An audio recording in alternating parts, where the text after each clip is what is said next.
What's going on, everybody? Welcome back to another episode of the Steelers Breakdown Podcast. Nick Farabaugh here, second to last day here, live from Latrobe. Soon enough, we will be back on the South Side doing what we do for the next 4 months. But until that moment, we are still out here.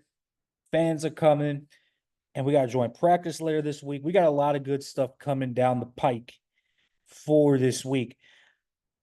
But today on Monday, and even yesterday and Sunday, we have a few things to talk about for the Steelers, especially in how the depth chart and different things are kind of playing out. I want to talk about, first of all, the offensive line because Jerry Dulac drops a report today that says Troy Fautanu will start week one at right tackle. And if you have watched this program before, you know my feelings that it should be that way, that Troy Fautanu should be starting at right tackle. I don't particularly believe he has much room to grow. Now, he does naturally have things to learn. He is a rookie.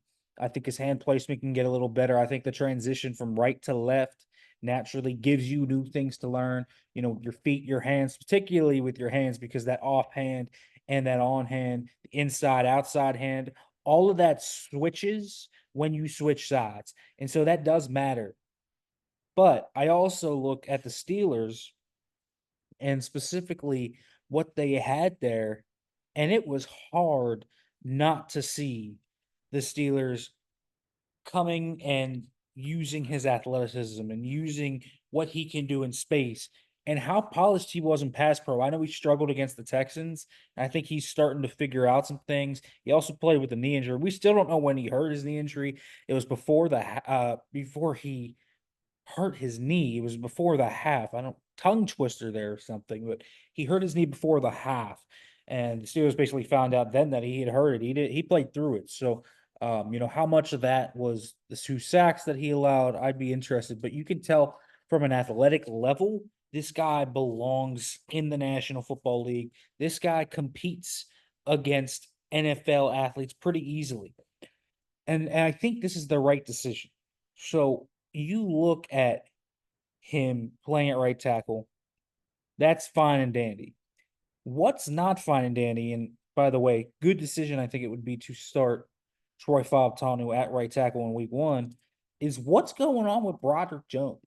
I don't quite understand it right now with what the Steelers are trying to do here. So if Fautanu is going to start week one at right tackle, which now seems more plausible than ever after this Jerry Dulac report, even though he's going to miss the last 2 preseason games and all these things are popping up. What is interesting to me about what they are doing is Broderick Jones is playing right tackle at practice, largely because of this injury. And I just have so many questions of why that is. So if there is a battle at left tackle, you want to evaluate that. You at least want maybe give Dan Moore some right tackle reps. I know that he is not comfortable there, but I think you could at least go back and check on it and see how he's progressing potentially at that spot. More than that, I just think Broderick Jones needs left tackle reps. He's a natural left tackle, but when you play both sides and you played right tackle for most of the year, you need those reps. This was a guy that came out of Georgia very raw, didn't have a ton of experience, all the athleticism in the world. He's like a ball of clay that you can use. But he was not a polished pass protector.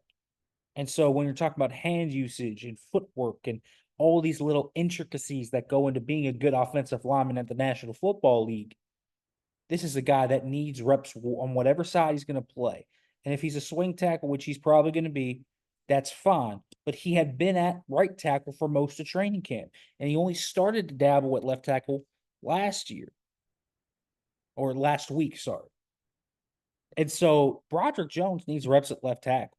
I think the management side of that is a little bit twisted.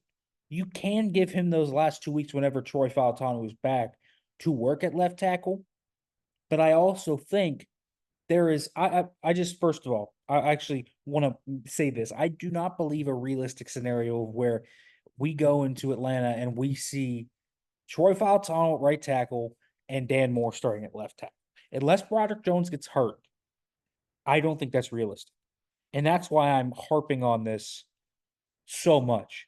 Why I want to see Broderick Jones get more on the left side.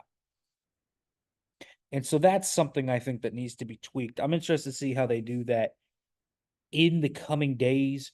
I imagine Broderick Jones is going to start at right tackle against the Bills, but he needs in-game reps at left tackle.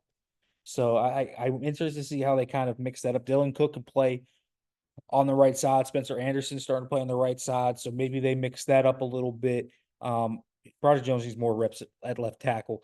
If Troy Fautanu is going to be the week one starter at right tackle, which again I think is the right decision. What also would be the right decision is making Zach Frazier your starting set. Um, Man, I am so pleased with what I've seen from Zach Frazier so far, just watching through the film and looking at what he has done. You look at the angles he takes in zone and how easily he pulls in gap concepts and how sturdy he's become. He started out a little bit rough. I think the speed of the game was a little bit too much for him. His punch timing was off. I don't think he fully had kind of the punch timing right with that offhand. It would come up a little late and guys would eat his chest up and be able to push him back, especially more explosive athletes. Like we saw this when he faced Texas last year, where Byron Murphy was able to really get into his chest and push him back. But it doesn't really need to be that way once you get to the NFL level and you develop the feel for, okay, this is how fast this is going to develop. And this is how I have to go up and get under this guy's pads, especially if they're smaller and can get the leverage on you. And Zach Frazier's not a huge dude and doesn't have great length. So punch timing and placement are so important for a guy like that. And we are continuing to see that. And I think he's just evolved there. And in the run game, he's so fluid and smooth. I think things for him are just getting there. I think he's a better fit schematically for what they want to do than say someone like Nate Herbig. And I think Herbig's a fine, nice swing backup that can play both guard spots, play center. And so I think this is why we're starting to see Zach Frazier get these first team reps. It makes all the sense in the world for him to get these reps. And I think we're going to continue to see that. And I'd like for him to get some of those this week. I want to see maybe you can put Nate Herbig out there for the first drive if you want to, but I would like to see Zach Frazier out there for the second or third drive to face quality competition. There's only so much I feel like you can get out of seeing him against second teamers and third teams. You can get a lot out of that. And when he did that in a stadium, it was very encouraging to see that. But at some point, you're going to want to see him against the top of the top. And so they have this joint practice coming up, and they also have the game against the Bills. At some point during the week, I would like to see them get him in those first team reps. I want to see him against quality competition. I want to see what they can do with him against quality players. And so I think that's really how you're going to have to kind of flip this. And I think he's going to be an important part of the offensive line that should start week one. It's a big part of their improvement. I also look, though, at the cornerback position, and Dante Jackson's been a little banged up. Caleb Barnes went down. And so there's been a lot more reps for guys like Cory Trice, Darius Rush, Anthony Averett, Thomas Grant. Cory Trice, though, has been the biggest benefactor of this. We're talking about a guy that is getting first team reps. He hadn't played a ton in team periods, certainly at outside corner. He played dimebacker. They're not running as much dime recently in practice, but he was first team dimebacker. And now he's playing first team outside corner and really doing well. He only played 11 snaps against the Texans. They're kind of been babying him back a little bit, making sure he gets fully healthy, fully trust that knee and the fluidity before they fully get him ramped up and going, which I think is a smart thing to do. But I also think you look at Cory Trice, and he's a big unknown. He is your CB3. I think that depth at cornerback is the age-old question of, ooh, is this guy really good, or do they need to add somebody? I think a lot of people within the org are a little bit tentative and I don't want to say scared, but I think they're a little bit worried about that room to a degree. And I could see why, because Anthony Averett started off strong, he's kind of faded recently. Thomas Graham, I think, is a nice player. I'm interested to see what can happen with him. But Darius Rush has been wholly inconsistent this year. And then Trice is kind of this. What is he? Is he a great special teamer? We'll see. But I think Trice is the question, is the biggest kind of unknown in that room right now. And I think they want him to become more of a known. And so they are starting to kind of toy with that and see what he is. And he has really played quite well over the last 2 days. There was an in succession play, 3-play set where he was up against Fryermuth, Jefferson, and Pickens and had 2 pass breakups in that 3-play set. I just think he's really sticky. I think he's got nice fluidity. He's plenty physical. I still think he's getting back to the level he used to be. But I really just think he's a rock solid player. So he is continuing to go up. And then in that corner room as well, Graylin Arnold's getting his chance in the slot.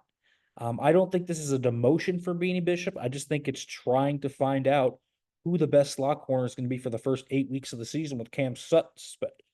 I think Cam Sutton is obviously going to be the slot corner, at least it's slated to be the slot corner when he comes back. We'll see. Who knows? Beanie Bishop or Graylin Arnold could be awesome and hold that fort the whole season.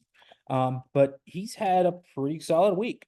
He is really good blitzer, honestly. Not know he had that in his game, but he comes down perfectly timed. He makes TFLs. Would have had a sack today. He is a guy that is fearless. He made a really nice run stop in the B gap today too. He gets his hands on the football. He does get beat from time to time. He's not perfect, but I think he's shown some real moxie in these practices. Same with Beanie Bishop.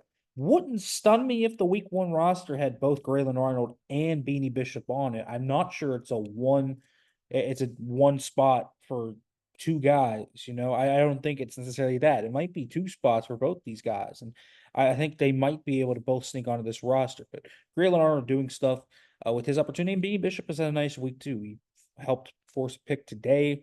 Kyle Allen, he had 2 PBUs yesterday. So Beanie Bishop not going away either. All right, folks. Thanks for listening to the Steelers Breakdown podcast. We'll be back tomorrow. It'll be me and John back here. We'll have a longer episode, talk things as we ramp up towards this Buffalo game, and we'll review some of that Houston game more in depth as well. Thanks for listening. Make sure to like, comment, subscribe. If you are listening to this on a podcast platform, make sure to leave a review. Be back tomorrow.